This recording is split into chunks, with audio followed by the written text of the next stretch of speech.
জাতীয়তাবাদী দল আগামী দিন রাষ্ট্র ক্ষমতায় যায়, সরকার গঠন করে, আপনারা কৃষক কার্ড পাবেন। কৃষক কার্ডের কি থাকবে? যে কার্ড দিয়ে আপনারা ন্যায্য মূল্যে বীজ এবং সার আপনারা ক্রয় করতে পারবেন এবং আপনাদের একটি নির্দিষ্ট পরিমাণ ব্যাংক সুদের হার বিনা সুদে ব্যাংকের থেকে লোন দেওয়া হবে, কৃষি লোন, যেখানে কোনো সুদ থাকবে না, সুদ মুক্ত লোন।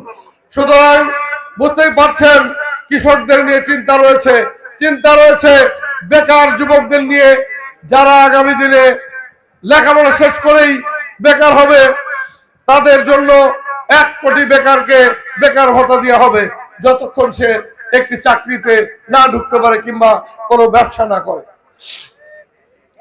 এছাড়া মহিলাদের জন্য ফ্যামিলি কার্ড আপনারা জানেন, এটা নিয়ে আমরা আলাপ করেছি।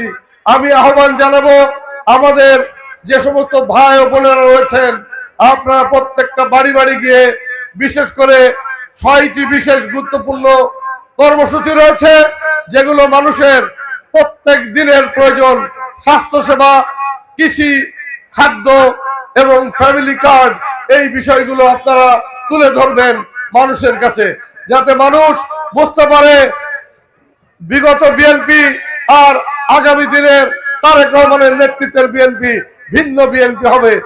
নতুন বাংলাদেশ বিনির্মাণে আমাদের ভারপ্রাপ্ত চেয়ারম্যান তারেক রহমান যে ডাক দিয়েছেন, সেই ডাকের সাথে আপনারা যদি সাড়া দিতে চান, তাহলে আপনাদেরকে 12 তারিখ, আমাদের ফেব্রুয়ারি মাসের 12 তারিখ সারাদিন আপনাদের ধানের শীষের ভোট দিতে হবে। শুধু তাই নয়, ভোট গণনা করা শেষ, ফলাফল গ্রহণ করে তারপর আপনাদের কেন্দ্র ছাড়তে হবে। সেই জন্যই বলি, আপনাদেরকে আজকে ঐক্যবদ্ধ হয়ে কাজ করার কোনো বিকল্প নেই। আপনারা আগামী দিনে ঐক্যবদ্ধভাবে ধানের শীষের পক্ষে লড়াই করবেন, এই আহ্বান জানিয়ে আমি আপনাদের কাছে একটি স্লোগান দিতে চাই, আপনারা উত্তর দিবেন। আমি বলবো সবার আগে, আপনি 3 বার বলবো, সবার আগে, সবাই হাত তুলে বলবেন, সবার আগে, সবার আগে। ধন্যবাদ আপনাদেরকে, আসেন, সবাইকে সাথে দেখা হবে।